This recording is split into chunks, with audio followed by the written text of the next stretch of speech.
Driving. What up, everyone? We are now 2 days away from Twins opener in Baltimore. I'm getting excited. Twins have basically finalized their entire roster, so that's going to be the main objective in today's episode. Also, we're going to go a little bit more in depth. Wild have a huge game again tonight. I mean, all these games are big if they want any chance at catching Dallas. Tonight is the first step, I think. Well, you know what? I'll share my thoughts with that after a few other things. We're going to be getting into predictions in a bit for the Wild game tonight. But before any of that, we're going to hit our sponsor, Kitchen-Wise, Closet-Wise, a family-owned operated business serving the Twin Cities and surrounding areas. If you're ready to maximize your space, they're the people to know. They specialize in creating custom solutions designed around how you actually live. Kitchens, pantries, garages, and closets, and more, transforming them from underused or cluttered spaces into something highly functional and beautiful. As you can see in these pictures right here, people, great product. They do everything inside the cabinets, nothing on the outside. They don't do your cabinets. They do everything on the inside, making it easier for less mobile people. Big rollouts, and it's a great product either way. So call them with this phone number right here or the website kitchenwise.com to contact them to book a free consultation. It's a free consultation, people. Why wouldn't you do it? Make your kitchen, well, just like the Wild did with Quinn Hughes. Take that next step with your kitchen. That's what you got to do, people. And when you do go over there, tell them we sent you at Twins City. I can't say our name right for whatever reason today. Twin City Sports Talk. All right. Thank you for sponsoring Kitchen-Wise. I don't know. I'm just excited. We got to watch from when Trevor and I are recording here in like 30 minutes. The Wild game's going to start, so it's a little bit late to be recording this. That's all right. But then the Twins season starts in 2 days. I am just a happy man right now. There's nothing to be upset about. All right. We're going to start off with the Wild game. A bunch of good news going into this game. Kirill Kaprizov back. Eriksson Ek back.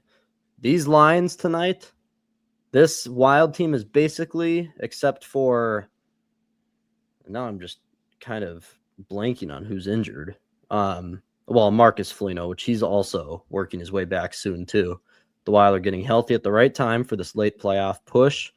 But these lines are just awesome. Just seeing the full squad come together healthy at one time. It's awesome to see because the lines tonight against Tampa Bay, Kirill, I mean, these are the projected lines, but right. Kirill, Eriksson Ek, and then Boldy on the first. Oh, man, that is just nasty. Second line, I still love, which I don't know if this will be the case because usually Zuccarello is playing with Kirill, but they are mixing things up, seeing what kind of works going down the stretch here. But second line is Mojo, Hartman, and Zuccarello. Third line, too. Nothing to laugh at. Vladimir Tarasenko, who's honestly just been everything that we could have hoped for this year. Everything. With where he is at in his career, how many games he's played. He is very, very nice addition. I don't have anything to say about it. Well, he's just a great third-line scorer. Great depth of scores, yes. This whole third line as a whole, Vlad, Danila Yurov, and then Bobby Brink, who had a nasty goal against the Stars in our last game. And then the fourth line, I don't want to play against these guys. Nick Foligno, Michael McCarron, and Yakov Trenin. Trenin's been so many steps up, and his contract is still not good, but he's making it a little bit less disheartening is what I could say about it. Either way. But then they're also keeping the same defensive pairings that they have the last few games with Hughes paired up with Spurgey on the top defensive pairing, and then it's Brodin and Faber, and then the third, Bogosian and Middleton, which I haven't had any complaints with Bogo and Middleton either. Like this year, Middleton's, you're not ever really going to complain about him. Bogo, there could be a few things every now and then you can complain about, but as a whole, Bogosian's been fine in my opinion. He's ripping a few one-timers every now and then. Well, then more so the physicality, though. Yeah. Either way, a healthy Wild team just without Marcus Foligno. This is shaping up. I love the way this team looks right now. I just love it. It's going to be fun in Tampa Bay tonight. The Wild did just beat Tampa about a week and a half, 2 weeks ago, 5-2 at home here. Impressive game. Was that the one that we couldn't watch? No, that was a TNT game. Chicago. Oh, Chicago And won 5-0, where we couldn't watch that game. It was like the complete. yeah, the ESPN Plus. Yeah, that one sucked. Yep. But either way, Wild dominated Tampa Bay last time. Yeah, and it's a great goalie matchup. Gustafsson and net against Vasilevsky. So it's just going to be. I think it'll be obviously a closer game than last time. Tampa Bay getting blown out 5-2, and it's not like it was like two empty netters. The Wild scored 5 goals. It was a blowout in that game. That won't happen again tonight, but it's positive seeing the whole team get healthy. I just needed to note that and really engrave that into everyone's mind here. That's why I'm so excited. Get to see a playoff hockey game is what I'm imagining tonight. Oh, yeah. But the bigger thing, the reason what I wanted to get to is the Wild are closing in on Dallas in a sense. Dallas has now lost 2 straight. Dallas just lost last night or a night ago to the Vegas Golden Knights. I forget which night it actually was. But that's 2 straight losses for the Dallas Stars. Obviously, the one against us, they picked up a point. It was an overtime game, which stinks, whatever. But here's the thing. You are still 5 points behind them, so the chance, not great. They still have 1 less game played than you. But if you can win tonight, get another 2 points, you just worry about it later. And the Stars also play tonight against a decent Devils team, so we'll see where that goes. I guarantee you will not see the Stars lose 3 straight. So I'm imagining probably a big win from the Stars tonight. Like by big win, I mean by 3 or 4 goals. But if there's any fighting chance that you can get up to that 2nd seed, which would be so big for the playoffs, that's why I'm saying tonight is where you need to start. Because if we go to the Wild's schedule, it's Tampa, Florida, Boston. Now, Florida's had a down year. Injuries kind of piled up, Kachuk, but they're back up to a winning record now. And they're always going to be a competitive team. They got the roster for it. But then Boston's in a good spot too. I think they're at 40 wins. Maybe not yet. Boston's they're the first wild card team, 86 points. Yep. And that's the reason why I keep kind of interjecting myself here. But I'm talking, that's a hard stretch right there. That's a 3-game hard stretch for the Wild. You just beat the Dallas Stars to open that, like a 4-game hard stretch. But after that, it really evens out. Vancouver, the worst team in the league. And then Ottawa. I know they're having a good year, but the roster is nothing compared to some of these other teams that you're having to play. And then Seattle, nothing special. Detroit's in there, Detroit's a good team. I'm not taking anything away from them. But you also still have the Blues, Nashville. I get it. Nashville's in a wild card spot, but the Wild should cakewalk against them. Comparing the roster, you have an okay, doable roster going down the very stretch. Like in the last 5 games, it's very doable. And you play the Stars again. So if you can win 3 out of 4 of this really tough road, and that's why it's so big that we're healthy tonight against Tampa and hopefully healthy for this entire hard stretch that we're on. There's a chance. There's a fighting chance, but you got to win hockey games to do it. And you can't keep losing to some of the worst teams in the league, which the Wild and the Wolves have done, coincidentally. But yeah. Hey, at least when we lose to the bad teams, we don't got to play them in the playoffs. So Wild play their best when it's against good teams, and so you hope that's a good sign for the playoffs. Yep. Yeah, exactly. We will get to because 11 games left. That's the number now. 11. You have 11 chances to come back and get ahead of Dallas. Now, if Dallas lost tonight and you jump to within 3 points with the favorable schedule that the Wild have, I wouldn't like our chances, but I'd feel some sort of confidence in a way because you also play Dallas later in like a week and a half. So we will see how it shapes up.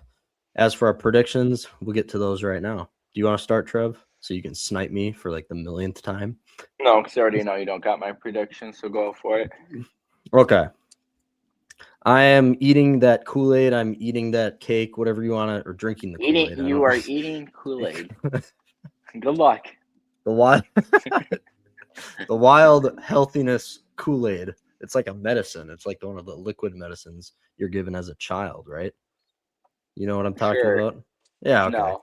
Yeah, I'm going crazy. I just want to get to the game. Wild win. Wild win tonight, 4-3 in a high velocity, high level game against Tampa. What I'll say here is I'll say Eck and Kaprizov are back tonight. Those two guys, the two injury returning guys, will combine for 3 points tonight. I'll say that. Between the Eck, first line you said? no, Eck and Kirill. Okay. That's a hefty prediction. I get it, but I'm expecting an immediate impact from these guys coming back. And Kirill was only out like 2 games. I get it, but Eck and Kirill combine for 3+ points. There we go. And Trevor. See, I'm torn between two of them. What's the score prediction? Huh? What's the score? Who's winning? 3-2 Tampa, and Okay. I'm gonna go with. Is it fair if I just say Quinn Hughes with a point, or is that too low? I'd say it's a little low. I mean, he's averaging a point most likely, Fine. and he's leading all defensemen in assists. And we'll go Quinn Hughes with a point, and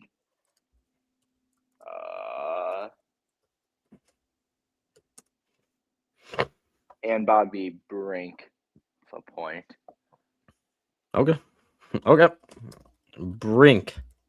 The Brinkenheimer. With Brink with a point. Okay.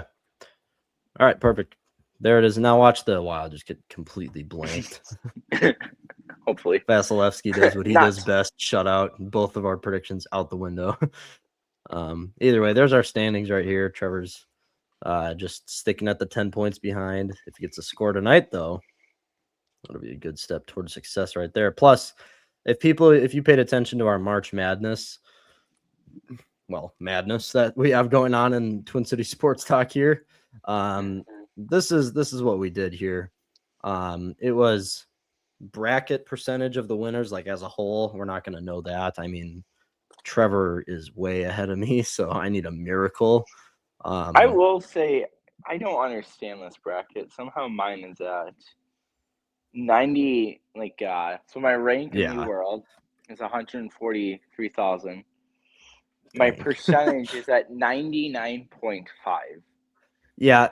Well, I think it has to count for the teams that are still in it. If you have them going further, I think that's what it has to count like that. I think eventually, it'll balance out. I just do not understand that percentage thing at all. You're at 99.5%. I mean, I'm screwed though because Gonzaga lost, so that'll definitely get corrected. That's the only reason why I haven't called you the winner yet, because if I have Houston winning, if Houston were to win, I don't know if that would change a lot or not, but either way, I'm holding on to hope.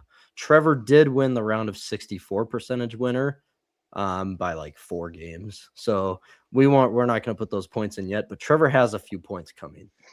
He also said, now we both get 4 points because we get 2 points each if we guessed which upsets would happen, which you said High Point and South Florida would win. Both of those did win. I also said High Point, or wait, no, that was what I said. High Point and South Florida. You said South Florida, VCU, High Point, and Texas. So you have 8 points coming from right there. Ooh, that's tough. But and then I don't think we've covered this. We got screwed over. I had High Point making the Sweet 16 as my Cinderella run, which would have got me 10 points. Trevor had VCU, which VCU got blown out by who did they play in the round of 32? The winning team. I gotta look. I completely forget who they played. High Point faced Illinois. Illinois blew out VCU, but High Point was so close to beating Arkansas and making the Sweet 16 for me. That was that would have been phenomenal. I would have loved that. But phenomenal. Either way, we'll count these points kind of after the whole thing's done. add those on at the end. But once that happens, Trevor's going to be climbing even closer to me in the points category. So you can boo me in the comments all you want. I've choked this big lead I had. All right, there's your wild talk. I'm excited. Obviously, people can tell that, but I've got to get to the second thing I am excited about. Twins opener 2 days away in Baltimore. Joe Ryan versus Trevor Rogers, the starting pitching matchup in that game. And one thing I did see is I saw that it's supposed to be snowing the day before Twins home opener. Good. Gotta love it. Just fun. Yeah, and 2 days before that, I'm pretty sure in Minneapolis. So the Tuesday, the Twins opener's on a Friday. So 3 days before, it's 76 degrees. And then on that Thursday, it says 50% chance of snow. Good old Minnesota. We love it. No, not Minnesota. Minnesota. Yeah. Either way, that'll suck. But going back to I got my hat ready. Already. Yeah, you've had your hat ready till we win. For 4 months here on the podcast. Hey, sponsor Twins. Never mind, don't. We'll decline. They don't like money. They don't like money. They're not gonna spend money. Yeah. While I'm on the topic of the Twins home opener, make sure you guys, we are selecting for our Twins opener ticket giveaway that we're doing. We're giving away the 2 tickets. We're announcing that March 27th. We're spinning a wheel, and we're gonna announce it on a video posted on that day. I don't know what time, but it'll be posted the 27th of March here. And again, we're excited to do it. We're excited. I'm excited. I've seen how many people have registered for it. It's going to be awful for me putting in each name on this wheel on the computer. That's what I'm going to say. Like one by one. That will be annoying as heck. But all right, everyone go register for that. Now, the Twins have finalized their 26-man roster. Okay. Maybe just one surprise. I mean, most of this is going to be everything that we've already talked about or everything that everyone knew already. But to start it off, our starting 5, everyone knows it. It's Joe Ryan, Bailey Ober, Simeon Woods Richardson, Taj Bradley, Mick Abel. Now, the obvious one that got left out, Zebby Matthews. But Zebby struggled in spring. Mick Abel was a rock star in spring training here. And Mick actually pitched in today's game where the Twins just killed the Red Sox 15-6 with just a home run derby. I mean, Brooks Lee, 2-run shot. Byron Buxton, 2-run shot. Victor Caratini. Also, Cody Clemens, James Outman had 2 home runs today. So the Twins killed them today. But Mick Abel also got time today. And he basically pitched innings 4 through 8. Pitched 4 innings, 3 hits allowed in 4 innings. 1 earned run, 4 strikeouts. Another good outing by Mick Abel. Yeah. And another one to note, Taylor Rogers got shelled today, which our relievers this entire spring, it's just been off and on. I'm really worried about it going into the season here. I mean, we already were just because how the bullpen looks, but this whole spring has made me even more worried about it. The only hope you can have is maybe. I mean, we don't have high expectations for anyone, but maybe they were working on new pitches, new mechanics. Maybe, yeah. But hopefully. But no, I think it's the case where you don't have a Jax right around anymore. So. Yep, could have had a Jax, could have had a Louis Varland, but could have had a. Salvi was like, throw him out that way. We don't need him.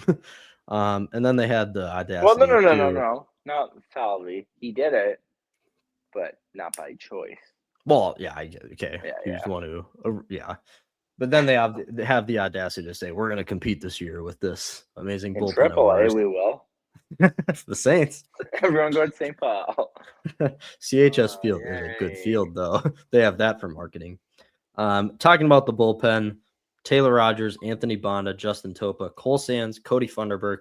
That's like the 5 we obviously knew and everything. But the Twins are actually carrying 13 pitchers on the squad going into the year. These 2, Zach Kent, who the Twins just claimed off waivers like a month ago from the Guardians. He made Eric Orsi. And then the one that surprised me was Cody Lawyerson. over Travis Adams. I don't have any upside with Cody Lawyerson, which Adams doesn't have much either. It's just I'd like to see the young guy get a little bit of time. Adams has got velocity added on, but at that point, it doesn't really matter. It's your 8th bullpen arm. I was going to say that'll be a mix between a handful of guys, so I don't really take any opinion on it because I will be utterly shocked if he's still on the team Lawyerson come end of April.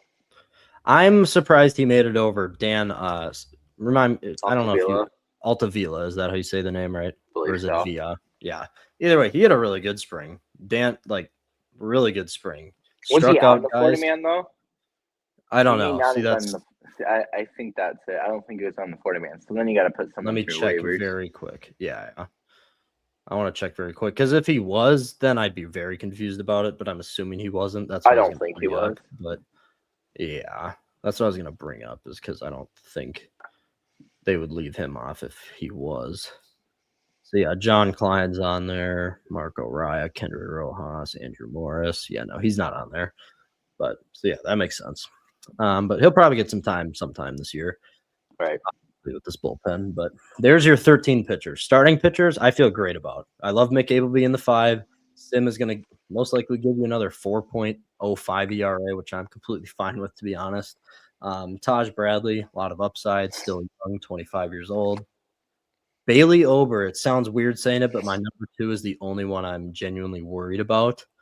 Now, Bailey got hit around almost, well, not every start last year, but he was bad for a big majority of last year. And he went into camp this year with a lot of confidence. He told The Athletic, like the newspaper app, and he that confidence diminished. And then the Twins held him back 3 weeks here so he could get his velocity up. In his first start of spring, in 2 innings, his velocity was up to 91, 92. But ever since then, his fastball's been at 88, 89. Very worrisome. Very. And it's tough for a huge dude like him. He's 6'8", right? Yeah. Either way, take an inch or two. Yeah. Yeah, he's a giant with the whole body. Like, people don't realize when you're pitching, it's a whole body workout. It's not just your arm. It's not just your legs. It's hips into it in your throw. And then it's your chest staying level and keeping the balance, your legs, your feet.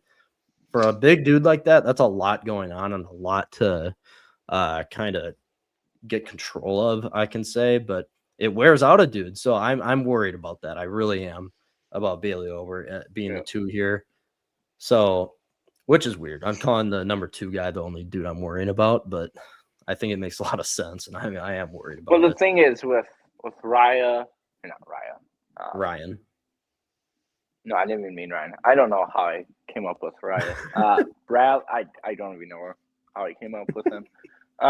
No, with Bradley, Simeon, and Nick, the Phillies guy, Abel. Yeah. Those guys are young guys. You're gonna feed them innings. You're gonna live with ups and downs. Ober, though, he's in year 4 with the Twins. Like, will this be 4 starting? 4? Yeah. Yep. He pitched a lot of 23, 24, 25. This is year 4. So like 4th full year. So for MLB time, he's no arbitration eligible and all that.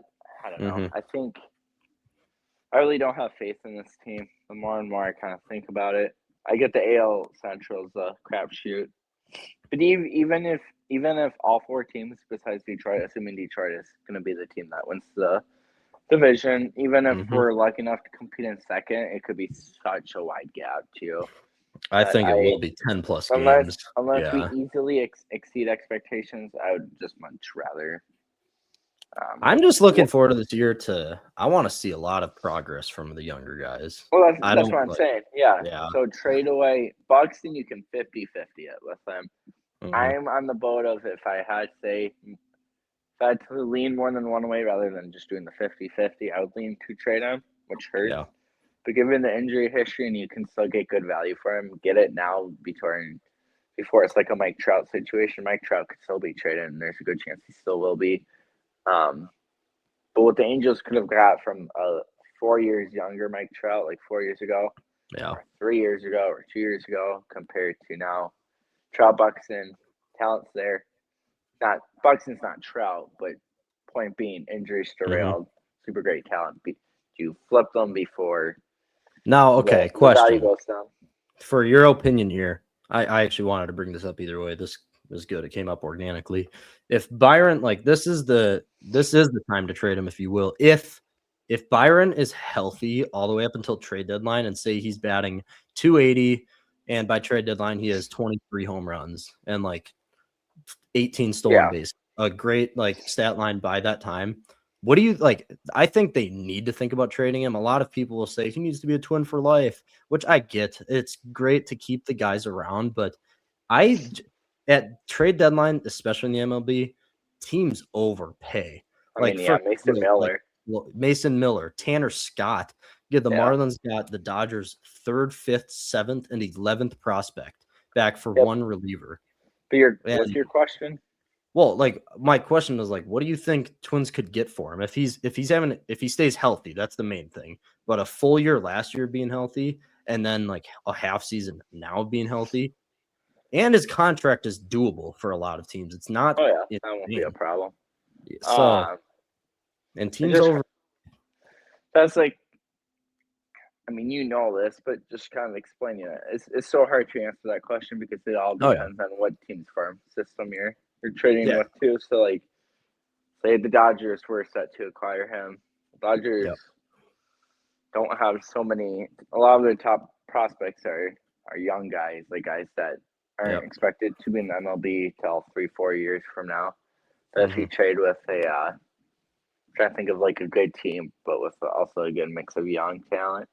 Whatever a team, it doesn't matter. But if you can find a team that's in a playoff spot that thinks they can contend for a championship, but they also have some guys right around the corner, either in AAA or making that push from AA to hit AAA with expectations within a year of making it to the MLB. Yeah, I would say you can get at least 2 top 10. I was like, I'm just thinking Mason Miller was what, 4 guys in the top 12. Mason Miller got the A's. They got the 1st, 3rd, 5th, and then the 7th. 4 guys. So that's that's a closer, obviously the best closer, and the best. But that's also a 1 inning guy. Every Buxton, 2 days, most likely. Buxton you get 9 innings of his defense. You get about 4 at bats, unless he goes to a team with a deep lineup and he's hitting like 6 or something. But yeah, 3 or 4 at bats, 9 innings of defense. He can steal still. So I mean, the injury thing might bring the value down a little bit. But that's why you do it now. But the Twins can also negotiate a lot of those injuries. A lot of his lack of awareness injuries, the boneheaded kind of plays with young Buxton trying to just make unreal plays. And he did, but it's just the not protecting your body. Ramming into the wall. Yeah. But a lot of his injuries now is 95 plus fastball, maybe close to 200 in the hand. Hit in the helmet. Yeah, you're going to get concussed from that. So a lot more of his recent injuries are just nothing he can control either. I genuinely think like 2 top 10 guys, probably 2 or 3. I think you get 1 top 5, maybe even top 3, depending on what team it is, and then easily another one in the top 10, probably 2. But then I think you get another one, like kind of more just another throw in, maybe like top 25 or something. And then just the other thing. So I would trade Buxton, but for Joe Ryan, I mean, unless like you get an unreal offer, you're going to get a lot of good offers. I wouldn't trade him unless it's an unreal offer that you can't say no to. I'd rather just pay him, which that's a whole nother debate. Twins paying Ace money. But if they can, I would pay him. And then if they are uptight with budget, fine, then you can flip Pablo Lopez, which would be the worst time trade him coming off of Tommy John. But if you're trying to shed salary, the Ryan, I'd rather have. He's not Paul Skeens, but I mean, the Pirates. He's your ace. Probably 100%. Pirates will never trade Skeens, and nor should they. But the Pirates need to figure out a way to build a team around him. It's too much talent there tonight. All right, so what's that trade that you can't deny for Ryan? Like 3 guys in the top 5? Yeah, 4 like, in the. Well, I don't 4 think in you're top 10. I think that's. I don't know if any team's doing that 4 in top 10, but even then, it kind of also depends on ETA out of 4 of it. Like if 4, you get 4 in the top 10, but 3 of the 4 are single A, 18 rookie ball, just recently drafted. True. Yeah. Because I mean, if you trade Ryan, and if Buxton's gone, and you're getting prospects that are low level, I mean, the Twins are going to be bad for many, many, many, many years. And you just like everyone on the team is just done. Like you traded our 2 best players, and you're not even going to get anyone for the next 3 years. Like Luke Keyshaw is like, I need to suffer through this for 3 years, and then this 18-year-old is going to be 21 years old and maybe fighting for a spot. Yeah. Oh my gosh! But yeah, you're right. The ETA. Well, that's the whole Duran trade. Yes, you got Mick Abel. That's great. But the second part of that trade is a massive question mark. I get Eduardo Tate is projected to be one of the best catchers, and he's got all the talent. Cool. They say about a lot of guys. He has played in single A, and he's a catcher. Not that catchers. I mean, we saw Cal Raleigh do it last year, but we're talking about a catcher that that's the least important position now in baseball, because now you have ABS. We're so close to robotic counts. So the framing arc, the only good thing about a catcher is, can you block a baseball? Well, and throw down a second for a steal. That if you have a big arm, but yeah. But the position's just getting least and least important with the framing aspect, and talent just being about to be non-existent, not going to matter. So there's that point. I don't know how I got carried away with that though. Either way, there's some more in-depth thoughts. We'll talk more about it once trade deadline's here. But sticking on the catcher thing, Twins are obviously carrying 2 catchers, Jeffers and Caratini. I'm excited. It's better than the last 3 years of catchers duos that we've had here. So the catchers, that's a plus for this year's team.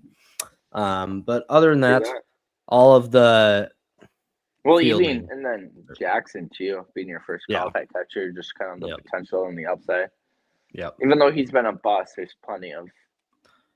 What is he? Jackson 26? Was a top 5 pick, right? Top 5 or top 10? Yeah.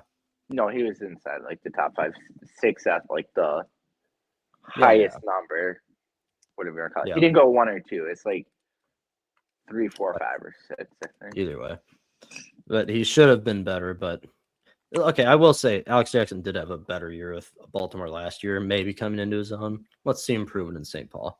All right, for the fielders though, infield first, Josh Bell, Cody Clemens. Cody Clemens is a utility, like a little bit slightly worse than Willie Castro than what we had, but Willie will give you a little bit more power. So there's the trade-off. You'll see, and Cody will be at first base sometimes. First, second, outfield. Second base, Luke Keyshaw, and then maybe one that surprised people, Tristan Gray made the team over Ryan Kreidler, and then the one I'm surprised about, I did not think you'd make the team over Orlando Arcia, but Gray had a pretty good spring either way. He's really good defensively. Well, Arcia again, not on the 4-man, so that's going to be the he isn't? biggest reason. Arcia's not. No, he was on roster. Oh, I didn't know that. Okay. Then yes, that makes a lot of sense. Royce Lewis and Brooks Lee. Those are the obvious ones. Yeah. I actually feel fine about the going into it the last couple of days. The question marks were Kent, Jackson, Gray, Wegman, Kreidler. For guys that were on the fence. So that were on the 40-man. Again, there's so much to guess about, but if the infield can stay healthy, if Brooks Lee can get past this back pain that he's been dealing with for like the last 2 years, if Royce Lewis can stay on the field, I actually feel pretty dang good about the infield. You're going to get good hitting out of Luke Keyshaw. Royce Lewis hopefully can get back to a 2023 form or something of it. And then hopefully Brooks Lee can hit 240, 250, hit for a little bit of average now. And then hopefully Josh Bell can hit well. There's too many hopefullys here. And then hopefully Larnach gets traded. And then hopefully the Twins find money. And then hopefully there's hopeful things to happen.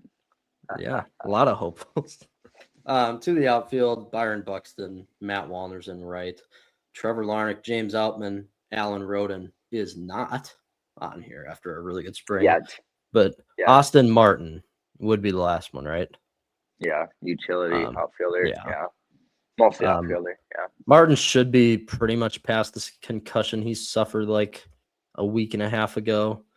He should be pretty much ready for opening day, I'm assuming. But either way, there is your outfield and your Twins team as a whole. We're going to do this to wrap it all up. That way we can get to our wild game right now.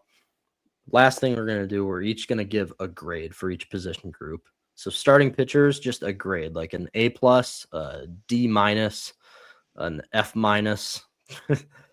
What is it, Trev? H-. For the starting pitching. You just want me to go. Just give me a grade. For starting pitching, I'm gonna go with a C-. C-. Starting pitching, I go B-. I would have said a C+ if Zebby was on the team. I am way more confident with Mick Gable right now. I might be a tad too low, but I'm really, even if I raised it, it would be a C+ at the highest. Ryan, that's gonna be good. That's the only guy I would trust in, because then the rest, it's like Bradley and Simeon. They got experience, but you don't know what you're gonna get out of them.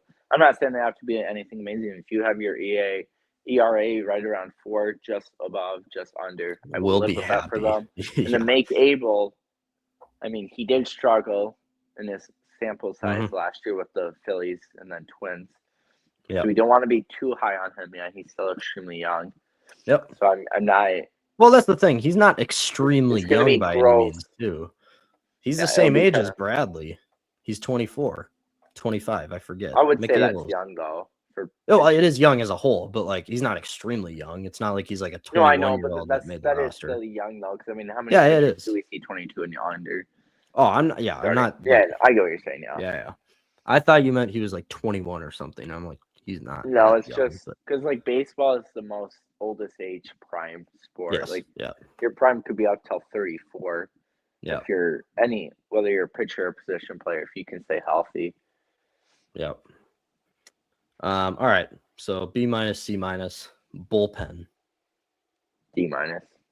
D-.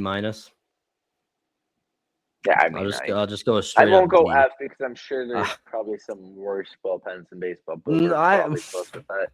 Like, I don't know. That's like you D- is probably a good spot, but I'm gonna go D. Just because the fact you did sign some veterans. There's a Taylor Rogers. There's an Anthony Bonda. I mean, the fact that I have Thunderbird cranked as like my 3rd or 4th best reliever is nuts. I mean, like. We had a great end of the year there, but top 3rd or 4th. Yeah, and we have faith. Exactly. But if you want to win, it's not game, proof. Yeah, it's not proof right now. If you have almost any other team that's got expectations of a playoff berth, if not higher, for championship contending, Thunderbird's probably your final guy. If that, he might be like your first call-up minor league guy. But yeah, exactly. D-. All right, I'm gonna split up the infield a little bit just once. We'll do the catching group. A grade for Jeffers and Caratini. Go B-. I actually go B+. Just because, honestly, with Vasquez, it was probably like a C-, because you still have Jeffers, and Jeffers is probably right around top 10 catcher in the MLB, right around it. I really like both, but it's just neither are gonna be Cal Raleigh or Will Smith or whatever. But there's just not a lot of catchers that are. There's just Jeffers, a select few. Good. I love the switch hitting ability with Caratini, and also the fact that he can play first when Josh Bell gets hurt. Exactly. I mean, we've kind of got quite a few guys that can play first between the utility guys too. Yeah. So I don't know if Caratini is really going to play first a whole lot. I guess I also honestly don't know how he grades out at first base. I think pretty well, because they said that was one of the main reasons, the versatility, switching over to first. But anyways, I'm gonna go. My thing though is just with him being a catcher, and since Twins have been known in recent years to carry 3 catchers, just because in late game situations, if you want to pinch hit, pinch run, injury case, whatever, my thing with Caratini is with you only carrying 2 catchers, and a lot of teams carry 2 catchers. So it's not like the Twins are doing anything that's not normal for other teams. But the Twins in recent years have liked having 3 catchers when they've had the depth or whatever. And I wouldn't be surprised at stretches if they do that. Like, say, Alex Jackson has a really good start in AAA. But my point being, so you have Bell, you just want to keep that catcher there just for insurance, just in case you got to take out whoever the 2 is starting. But then because you could still have not so much Gray, but Clemens would play over Gray, but Gray can do it too. So you have Bell starter, and then Gray and Clemens, unless I'm blanking on another guy besides Caratini. I think just Clemens and Caratini, really, but yeah. And Aaron Sabato if he keeps playing well in AAA. Another guy we got. Wait, is he on the 40-man? Yeah, no, or not yet? No. So yeah. All right. Infield as a whole, first, second, shortstop, and third. What is it?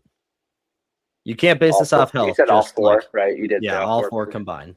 Don't base it off of what injuries happen. Just talent. Yeah, so Royce, caliber. Brooks have my concerns just because it's the premier positional shortstop. Eschel, and then Bell. While you're thinking, I have Keisha Royce as like B pluses, but then for like Brooks it's like C plus and then like C plus, so maybe B minus.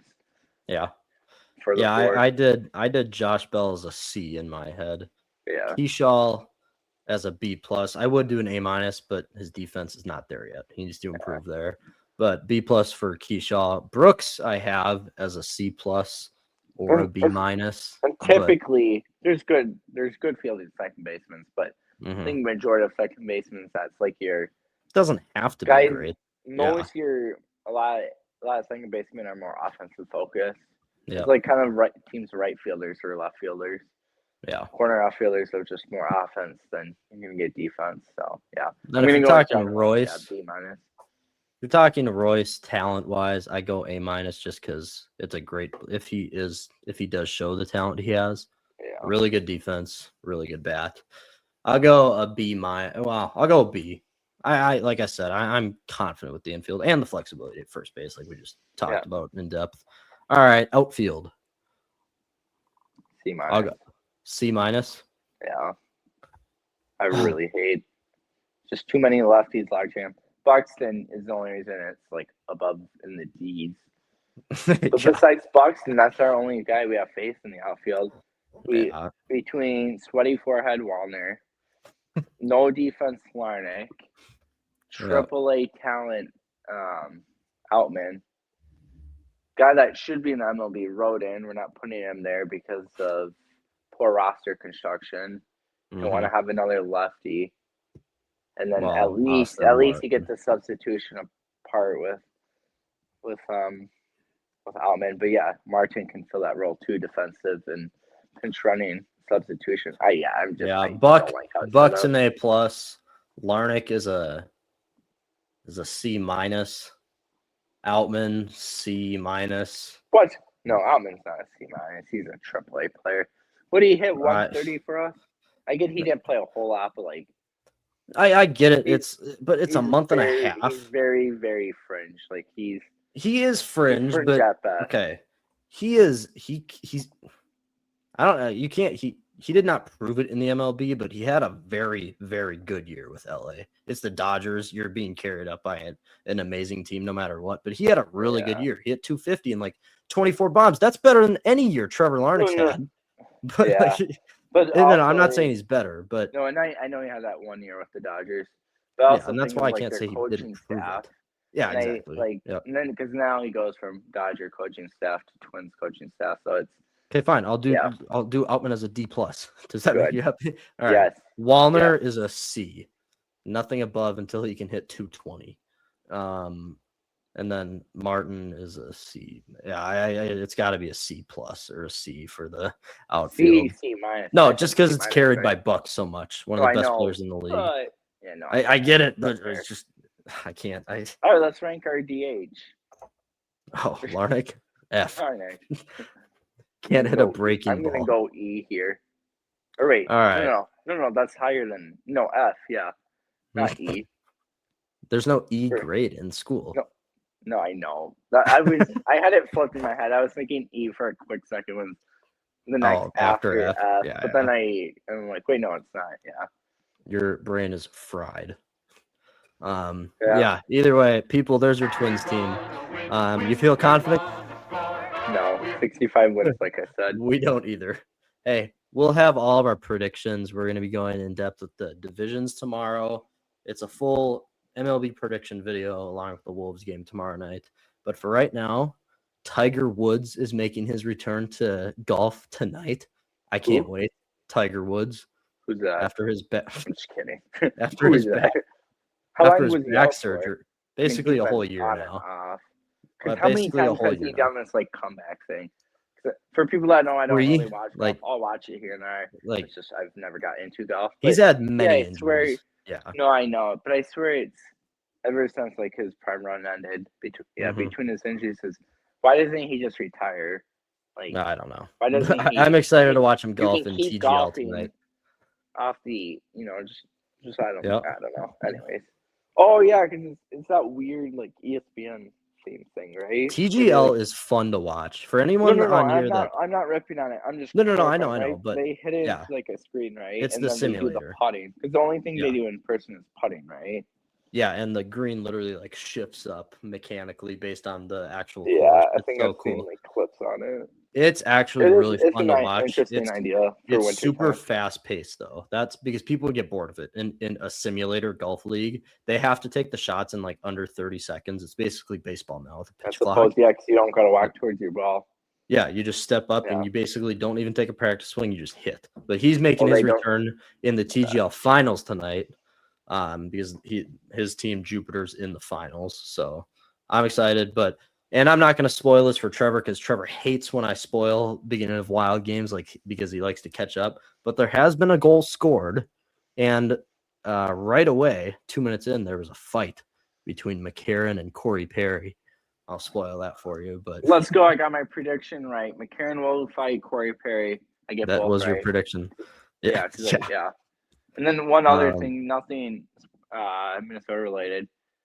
Start with you, Bruce. Bruce, did you see Moses Moody's injury? Oh gosh, I don't know how your kneecap can disappear like that. So for people have not seen Moody's injury in the Dallas game, don't look it up. I was gonna say if you don't mind gross injuries, it's very interesting how that can like even happen, like how it can disappear like that. If you don't like it, don't watch it. But that's up there with maybe not as bad as Kevin Ware from 15 years ago, if not a little bit longer.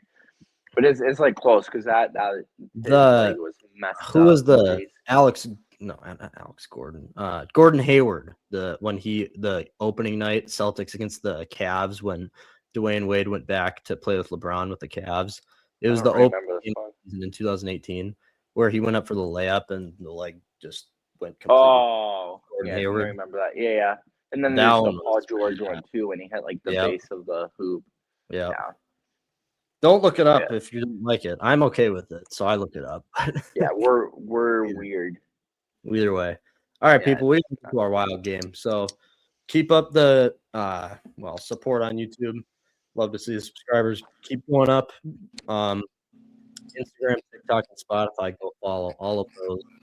And we will see you again tomorrow for our Twins season predictions. 2 days away, people. Let's get excited. We'll see you.